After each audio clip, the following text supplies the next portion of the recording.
하나님은 자라나게 하시는 분이십니다. 고린도전서 3장 6절에서 7절 말씀을 보면 오직 자라게 하시는 분은 하나님이시다라는 것을 우리에게 확인을 해주고 있습니다. 오직 자라게 하시는 분은 하나님이시다. 여러분 지금까지 오면서 여러분이 얼마나 많은 부분에 노력하고 있다는 것을 실감할 거예요. 여러분이 그냥 육신의 키 자라는 것뿐만 아니라 지식이나 지혜도 자라야 되고 사업도 성장해야 되고 여러분이 하는 모든 일에 있어서 계속 자라남이 있어야 되는데 우리는 그 많은 순간들을 우리의 노력과 우리의 수고로만 집중하는 데에 몰려 있었다면 좀 여유를 가지고 이 모든 것은 내가 이렇게 힘쓰고 애쓰고 노력하지만 하나님께서 잘하게 하셔야지만 잘하는구나를 다시 한번 생각해 보시기를 바랍니다. 우리가 가볍게 여길 수 있는 채소 한 뿌리가 자라는 것, 그거 하나님께서 자라게 하신다고 성경은 기록하고 있습니다. 또한 바다의 짐승들, 바다에 짐승할 때 바닷속에 있는 아주 거대한 그런 어류를 얘기하죠. 그런 바다의 짐승들뿐만 아니라 모든 생물들, 그리고 하늘을 나는 새들 한 마리까지도 나게 하시고 또 그것이 성장하게 하시는 그 모든 기운이 하나님께 있다는 것을 성경은 우리에게 알려주고 있습니다. 그래서 아이가 태어나면 성장해야 되고 하나님의 자녀로 태어난 교회 한 사람 한 사람도 성장해야 할 것을 성경은 계속해서 말해주고 있습니다. 그 가운데 특별히 믿음도 계속해서 성장해야 된다는 거예요. 자라야 된다는 거예요. 그런데 왜 믿음이 자라지 아니하고 신앙이 성장하지 아니할까? 그 원인을 성경은 마태복음 6장 24절에서 30절까지 설명을 해주고 있어요. 그 내용을 보면 이제 한 사람이 두 주인을 섬길 수 없다라는 것을 얘기하면서 그 내용을 보면 잘하는 내용을 말하고 있습니다. 27절에 보면 너희 중에 누가 염려함으로 그 키를 한 자라도 더할 수 있겠느냐, 그러면서 이렇게 우리가 평상시에 힘쓰고 애쓰고 노력하는 그런 모든 것들을 표현하면서 그 모든 것보다도 먼저 하나님의 나라와 의를 구해야 할 것을 성경은 우리에게 말해주고 있어요. 그런데 하나님의 나라와 의를 구하기 전에 우리가 먼저 우리의 필요를 얻으려고 힘쓰고 애쓰고 노력하는 가운데의 결론은 믿음이 아직 약해서 그렇다. 믿음이 적은 자들아. 그렇게 마지막에 마무리를 하고 있습니다. 믿음만 있다면, 겨자씨만한 믿음만 있다면 사람들이 상상할 수 없는 일을 이룰 수 있다고 성경은 우리에게 확인을 해주고 있어요. 그래서 성장하지 않는 이유가 무엇일까? 믿음이 성장하지 아니하고 신앙생활이 성장하지 않는 이유. 교회는 오래 다녀서 연륜은 계속 쌓여가도 믿음이 자라지 않는 이유가 무엇이냐면 두 주인을 섬기고 있다는 것을 성경은 확인해 주는 거예요. 그러니 여러분, 이제 새로운 한 해를 시작하면서 여러분이 마음에 좀 내가 이 한 해는 하나님만을 섬기는 삶을 살아야 되겠다, 좀 그런 결단으로 시작하시기를 예수님 이름으로 축복합니다. 이 두 주인을 섬기는 사람들에게 나타나는 특징이 뭐냐면 믿음이 작은 한계를 벗어나지 않는다는 거예요. 계속해서 믿음이 적은 가운데 머물러 있다는 거예요. 그러니 여러분, 우리가 살아가는 동안에 하나님과 물질을 계속해서 선택하는 순간들을 만들어가게 될 것입니다. 성경은 우리가 마음을 한 가지 마음을 가져라, 하나님만 섬겨라, 그렇게 권면합니다. 여호수아 24장 15절에 보면 여호수아는 아주 결단한 모습들을 그렇게 표현을 했어요. 너희 섬길 자를 오늘 택하라. 오늘 나와 내 집은 여호와를 섬기겠노라. 그렇게 아주 하나님만을 섬기겠다고 하는 가나안 땅에 들어가서 이제 그 땅에서 하나님께서 축복의 말씀과 저주의 말씀을 실현하실 터인데 누가 그 축복을 받고 저주를 받을 것인가? 그랬을 때 하나님만 섬기는 이들에게 보장된다는 것을 여호수아는 아주 결단하고 그 백성들에게도 그것을 권면하는 내용을 포함하고 있습니다. 사무엘상 7장 3절 이하에 보면 사무엘 하면은 여러분 어떤 이미지입니까? 그 옛날에 저는 시골에서 그 버스 타고 통학할 때 보면 버스 기사 앞에 이렇게 무릎 꿇고 하얀 옷 입고 이제 앉아 있는 소녀 같은 모습이었어요. 근데 그게 사무엘이란 말이에요. 무릎 꿇고 기도하는 어린 사무엘. 여러분 이 사무엘은요 정말 이 하나님 앞에 구별되어서 기도하는 것으로, 그런데 그 사무엘이 권면하는 내용도 오늘 성경에 보면 같이 읽어볼까요? 사무엘이 이스라엘 온 족속에게 말하여 이르되 만일 너희가 전심으로 여호와께 돌아오려거든 이방신들과 아스다롯을 너희 중에서 제거하고 너희 마음을 여호와께로 향하여 그만을 섬기라. 그리하면 너희 블레셋 사람의 손에서 건져내리라. 하나님만 섬겨야 된다는 것을 말하고 있어요. 열왕기상 그리고 시편에서는 엘리야가 또 이스라엘 백성들에게 선택하라고 권면하는 내용을 기록하고 있어요. 어느 때까지 둘 사이를 머뭇머뭇하려느냐. 그렇게 하면서 하나님이 정말 하나님이라고 인정하면 하나님만 섬기라는 것을 말하고 있습니다. 여러분 이 한 해를 시작하면서 올 한 해는 내가 두 주인을 섬기지 않고 하나님만 섬겨야 되겠다, 그런 결단과 함께 여러분들의 신앙이고 믿음이고 삶이고 모든 부분에 있어서 하나님께서 성장하게 하시는 성장, 하나님께서 자라게 하시는 그 자람을 경험하는 한 해가 되시기를 예수님 이름으로 축복합니다. 예수님은 육신으로 이 세상에 오셨을 때에 하나님만 섬겼다고 성경은 기록하고 있습니다. 마태복음 4장 10절에 보면 이에 예수께서 말씀하시되 사탄아 물러가라 기록되었을 때 주 너의 하나님께 경배하고 다만 그를 섬기라는 권면으로 두 마음이 아니고 하나님께만 오직 전심을 했다는 것을 우리에게 나타내 주고 있어요. 하나님께 부요하지 아니하고 세상에 부요하려고 하는 사람은 성장하지 않는다는 거예요. 디모데전서 6장 9절에서 10절 말씀을 보면 그런 표현을 하고 있습니다. 부하려 하는 자들은 시험과 올무와 여러 가지 어리석고 해로운 욕심에 떨어지나니 곧 사람으로 파멸과 멸망에 빠지게 하는 것이라. 돈을 사랑함이 일만하게 뿌리가 되나니 이것을 탐내는 자들은 미혹을 받아 믿음에서 떠나 많은 근심으로 자기를 찔렀도다. 그러니까 하나님께 부요하지 아니하고 세상에 부요하고자 할 때에는 이렇게 많은 문제에 쌓이게 된다는 것을 말하고 있습니다. 그래서 성장하지 않는 거예요. 왜냐하면 이런 사람들에게 있어서는 이 마음에 하나님이 없어서 그렇습니다. 여러분 두 마음을 품었다고 했을 때 마음이 나누어진다고 했을 때 성경은 한 마음을 품어라, 하나님만을 마음에 모시라고 하는 거예요.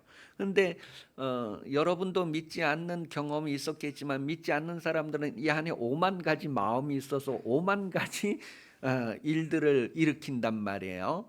그런데 하나님만 이 안에 있다면, 하나님만 충만하다면 하나님이 하시는 일에 놀라운 일들이 드러나게 될 것입니다. 우리 마음에 하나님이 없기 때문에 5만 가지 중에 내가 제일 마음 두고 있는 것들이 선택되어지고 나타나는 그런 행동을 하게 되는 것입니다. 여러분 마음에 하나님이 계십니까? 디모데전서 6장 17절입니다. 너가 이 세대에서 부한 자들을 명하여 마음을 높이지 말고 정함이 없는 재물에 소망을 두지 말고 오직 우리에게 모든 것을 후히 주사 누리게 하시는 하나님께 두며, 이 마음을 하나님께 두라고 표현을 하고 있어요. 이것을 바꾸어 생각하면 하나님이 마음에 가득하게 하라는 것을 얘기하고 있습니다. 예수를 영접한 사람들은 예수가 이 안에 가득하게 해야 된다는 거예요. 그래서 잠언 23장 26절에서는 하나님께서 여러분에게 마음을 나에게 달라 그렇게 말씀하고 있어요. 마음을 하나님께 달라는 거예요. 여러분 마음을 하나님께 드리고 시작하는 새해가 되시기를 예수님 이름으로 축복합니다. 영접한 사람들에게 있어서 아름다움이에요. 예수를 영접한 사람들이 예수가 그 안에 가득해서 예수가 얼굴을 통하여 드러나고 예수가 행동을 통하여 드러날 때에 그것을 하나님은 아름답게 보시는데 세상 사람들도 성도를 보고 아름답지 않다 하고 더럽다 하고 그런 시대가 되었다는 것에 대해서 우리는 좀 경성해야 됩니다. 신앙 성장은 하나님의 성장하게 하심으로 성장한다는 거예요. 여러분 신앙이 다 좋은 신앙생활을 잘하기를 원하시는데 그 잘하는 신앙생활은 하나님께서 하게 해주시는 신앙생활이어야 한다는 거예요. 우리가 사람이 노력하고 애써서 되는 게 아니라는 거예요. 스가랴서 4장 6절도 사람의 힘으로 능력으로 되는 것이 아니라 하나님의 영으로 된다. 그럴 때 오직 하나님의 영으로 된다. 다른 방법이 아니라는 거예요. 예수 영접한 마음에 성령을 주시고 하나님의 자녀로 자라나게 하신다는 것을 고린도후서 1장 22절에 표현해 주고 있어요. 마음에 성령을 주셨다 그렇게 표현을 하고 있어요. 그런데 육신에 속한 사람들은 그 성령의 일을 받아들이지 않는다고 고린도전서 2장 14절은 기록하고 있습니다. 여러분 사람의 성장하는 그 모든 것요, 여러분 지식이 성장하고 지혜가 성장하는 건요, 그 하나님께서 하신다는 것을 기억하시고 부족하면 필요하면 하나님께 구하라는 거예요. 그 여러분 자녀들 막 학원 보내면서 막 그 지혜와 지식이 자라기를 얼마나 막 집중합니까? 그런데 성경은 하나님께서 그렇게 보장해 주시니 하나님을 찾으라는 거예요. 그래서 좀 이제 그 뭐 수학 학원, 영어 학원 이런 것들 보내는 것보다도 기도 학원, 말씀 학원 이런 게 좀 있었으면 좋겠어요. 그 여러분 우리 교회 SQ 하신 분들이 많은데 SQ를 기반으로 해서 여러분들 가능하면 좀 이렇게 영성을 이렇게 성장시킬 수 있는 그런 거로 여러분 자녀들과 여러분 주변을 이렇게 일으켜 세워가는 그런 삶을 살 수 있기를 바랍니다. 교회 성장도 사람의 힘으로 능력으로 되는 것이 아니라 하나님이 하신다는 것을 오늘 말씀은 우리에게 깨닫게 해주고 있습니다. 사도행전 9장 31절에 보면 성령의 위로로 교회들이 부흥되어져 가고 성장되어져 갔다는 것을 우리에게 확인해 주고 있어요. 그리하여 온 유대뿐만 아니라 그 갈릴리와 그 사마리아 지역의 모든 교회들이 다 막 부흥되어져 가고 성장해 가는 것은 성령의 위로로 그렇게 되었다는 것을 확인해 주고 있어요. 이 말씀이 뭐 평양에도 뭐 부산에도 뭐 서울에도 대전에도 대구에도 모든 곳의 교회들이 성장해 가는 것은 성령이 하시는 일이라는 것을 말하고 있습니다. 그래서 성경은 하나님의 능력을 구하라는 거예요. 항상 구하라고 역대상 16장 11절과 시편에 확인을 해주고 있습니다. 오늘 본문에 나타나는 에베소 교회는 아볼로가 이렇게 전도를 하고 목회를 하던 지역이었어요. 아볼로가 어떤 사람이냐 했을 때 사도행전 18장에 소개를 하고 있는데요. 이 아볼로는 아주 말을 너무너무 잘한대요.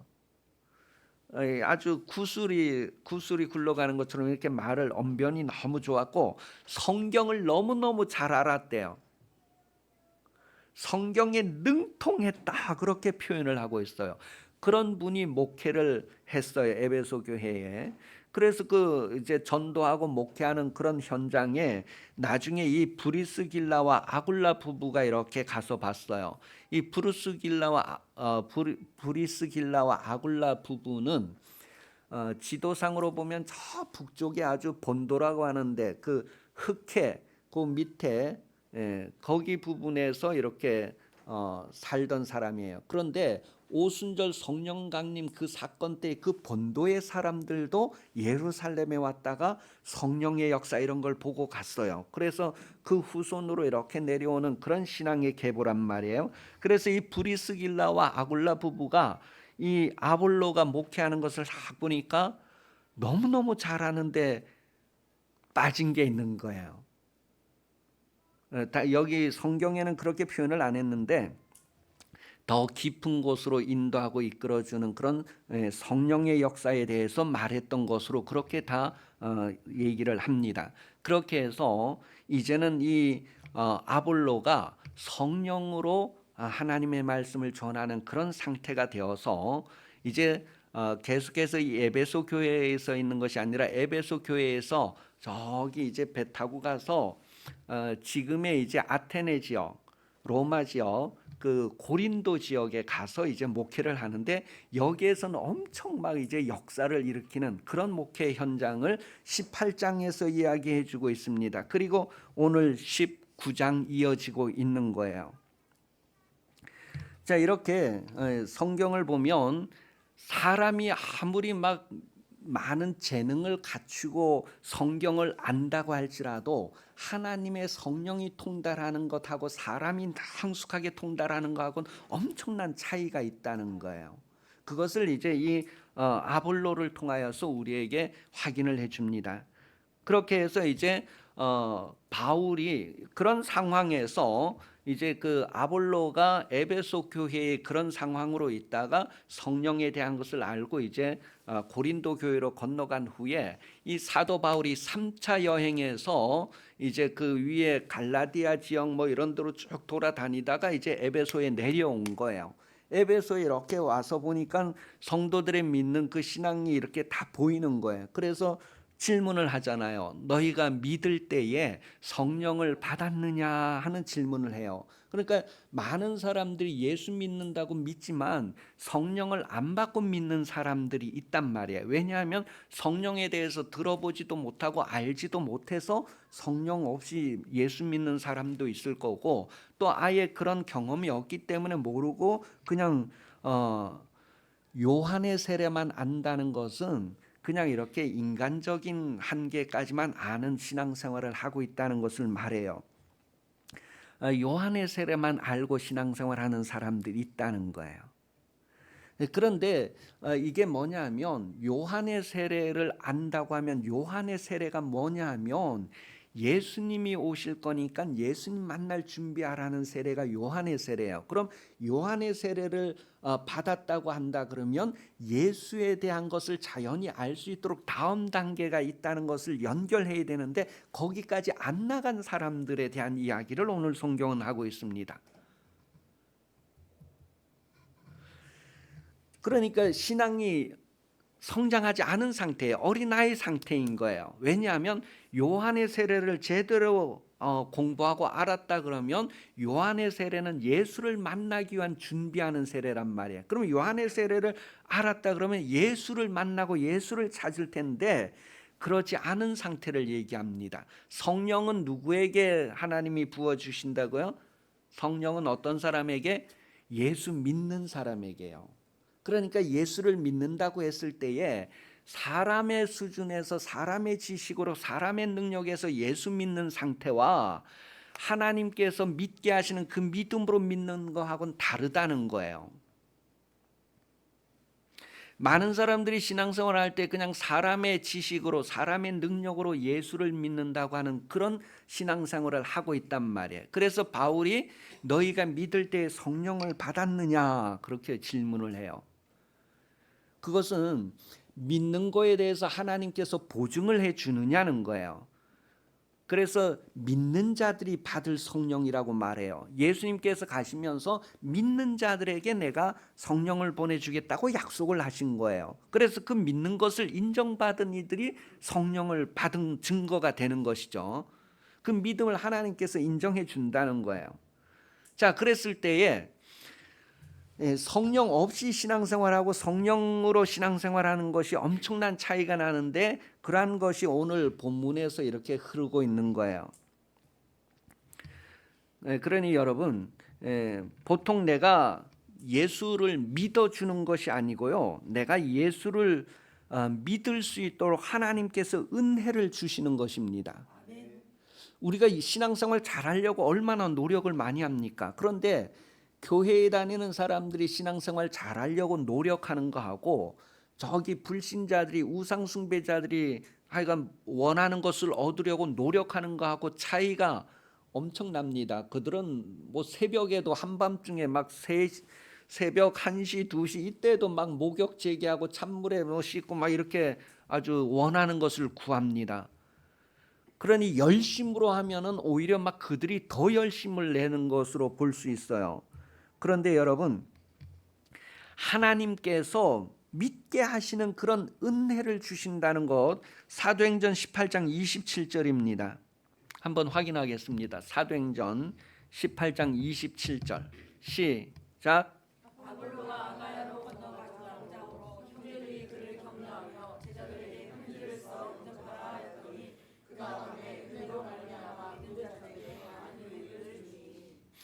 아볼로가 전에 이제 에베소에서 목회할 땐 그냥 성경에 능통했고 아주 정말 이렇게 알렉산드리아 출신으로서 알렉산드리아 학파의 그런 이제 배경에서 능력 있는 인물이었지만 한계가 있었다는 거예요. 그래서 브리스길라와 아굴라의 깨우침을 받고 그 다음에 이제 고린도 교회에 가서 이제 목회하는데 거기에서 뭐가 있었다고 나와요? 은혜로 말미암아 믿는 자들에게 많은 유익을 주었다는 거예요. 그러니까 믿음이라는 것은 인간의 노력으로 가지는 것이 아니라 하나님의 은혜로 가지게 되는 것을 성경이 말해주는데 그것이 바로 성령의 은사 선물, 믿으려고 할 때 정말 성령을 주신다는 것을 확인을 해주고 있습니다. 그래서 하나님은 예수 믿는 자들에게 성령을 주어서 보증을 하시고 하나님의 자녀가 되게 하셨다는 것을 성경은 기록하고 있어요. 그것에 대해서 고린도후서 5장에 보면 곧 이것을 우리에게 이루게 하려고 보증으로 성령을 우리에게 주신 이는 하나님이다. 그랬을 때 이것을 우리에게 이루려고 할 때 그 이것이 무엇이냐면 바로 하늘로부터 오는 처소를 덧입는 것, 하늘로부터 오는 옷을 덧입는 것, 세마포를 덧입는 것. 그랬을 때 예수 그리스도를 표현한다고 성경 로마서와 갈라디아서를 통하여 우리에게 확인을 해줘요. 그래서 예수로 옷 입는다는 거예요. 예수로 옷 입는다. 그리스도로 옷 입는다. 그래서 우리가 예수 안에 들어간다고 했을 때에 그게 뭐예요? 우리가 내가 옷 안에 들어온 것처럼 내가 집 안에 들어온 것처럼 예수 안에 들어온 것에 대한 표현을 이렇게 하고 있는 거예요.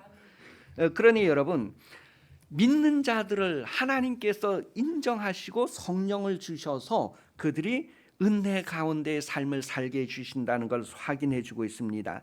구원받은 믿음의 시작은 바로 사람이 아니라 성령이라는 거예요. 그래서 성령의 이끌림부터 시작해서 성령이 구원받는 믿음을 더하여 주신다는 것을 성경은 말합니다. 그래서 고린도전서 12장 9절은 성령의 은사 가운데 믿음을 표현하고 있어요. 또 요한복음 6장에서는 성령이 이끄신다고 하는 것을 말하고 요한복음에서는 계속해서 성령은 진리 가운데로 인도하시는 분으로 오셨다는 것을 기록을 하고 있습니다. 그래서 누구든지 성령으로 아니하고는 예수를 주라고 할 수 없다. 그렇게 결론을 하고 있어요. 성도는 성령으로 하나님을 아는 것에 자라가야 합니다. 성장해 가야 합니다. 하나님을 아는데 육신으로 아는 것이 성장하는 것이 아니라 성령으로 아는 것에 자라가야 한다고 베드로후서 3장 18절을 통하여 말해주고 있습니다. 예수 그리스도의 은혜와 그를 아는 지식에 성장해 가야 할 것을 말하고 있어요. 골로새서 1장 10절에도 하나님을 아는 것에 자라가야 된다. 그런데 여러분 육신으로는 하나님을 알 수 없으니 육신으로는 성장할 수가 없어요. 성령으로 하나님을 알고 성령으로 성장하게 된다는 것을 계속해서 말합니다. 골로새서 2장 19절에 하나님이 자라게 하심으로 자란다고 표현을 하고 있어요. 고린도전서 3장 6절에서도 오직 하나님께서 자라게 하신다고 표현을 하고 있습니다. 그러니 여러분 고린도전서 3장 7절에서도 복음을 전하는 사람들이 있고 아볼로, 옛날에 이제 게바파, 아볼로파, 바울파 막 이렇게 나누는 것들이 이들이 다 인물이기 때문에 그런 거예요. 그런데 그들이 여러 가지 사역을 해도 그들로서는 잘하는 게 가능하지 않다는 거예요. 하나님이 잘하게 한다는 것을 포인트로 말해주고 있어요. 그러니 여러분, 각각 맡은 사역을 감당하는 것입니다. 각각 하나님께서 분량대로 주신 사역을 감당함으로 그것이 전체 하나를 이루어서 하나님이 잘하게 하심으로 잘하는 것이 교회고 주님의 몸된 지체들인 거예요. 그래서 뼈 마디마디에서 연결되어져서 하나님이 잘하게 하심으로 잘한다는 것을 말합니다. 성경을 읽으면서 하나님을 아는 것에 자라가는 이 한 해가 되시기를 바랍니다. 어린아이같이 신령한 젖을 사모하라는 거예요. 그래서 구원에 이르도록 자라가라, 그렇게 베드로전서 2장 2절은 기록을 하고 있습니다. 그렇게 자라가는 것이 바로 하나님 보실 때의 열매고 결과입니다.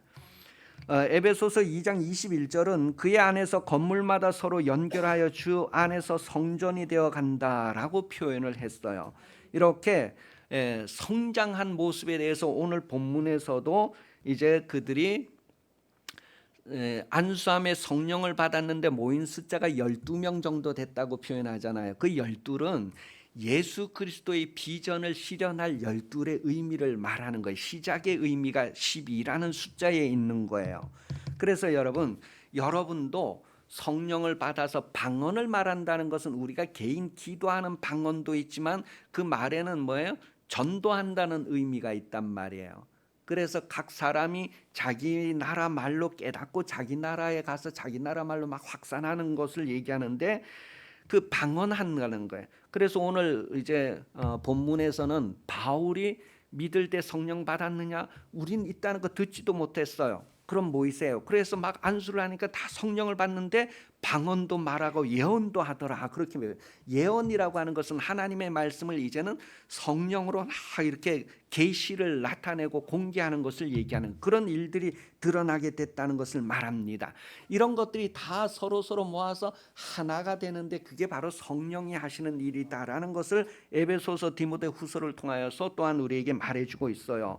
성령이 하나 되게 하신 것을 힘써 지켜라. 성령이 내게 부탁한 아름다운 것을 그대로 지키라. 그런 말씀이 24년도에는 여러분 개인 신앙생활과 여러분 교회에 이루어지기를 예수님 이름으로 축복합니다. 기도하겠습니다. 살아계신 하나님 아버지, 우리에게 생명 주시고 하나님 앞에 더 풍성케 하시는 새해를 맞이하게 하시니 감사합니다. 이 한 해 동안 성령의 능력과 은혜로서 하나님의 부요가 흐르는 삶을 풍성히 누리는 교회 성도 가정 되게 하여 주옵소서. 다시 오시는 예수 그리스도 은혜 베풀어 주시며 하나님 아버지 사랑하심과 성령의 도우시고 붙들어 인도하심이 24년도 처음 주일 오전 예배 참석하여 머리 숙인 성도들 위해 영원히 함께 하시기를 간절히 축원하옵나이다. 아멘.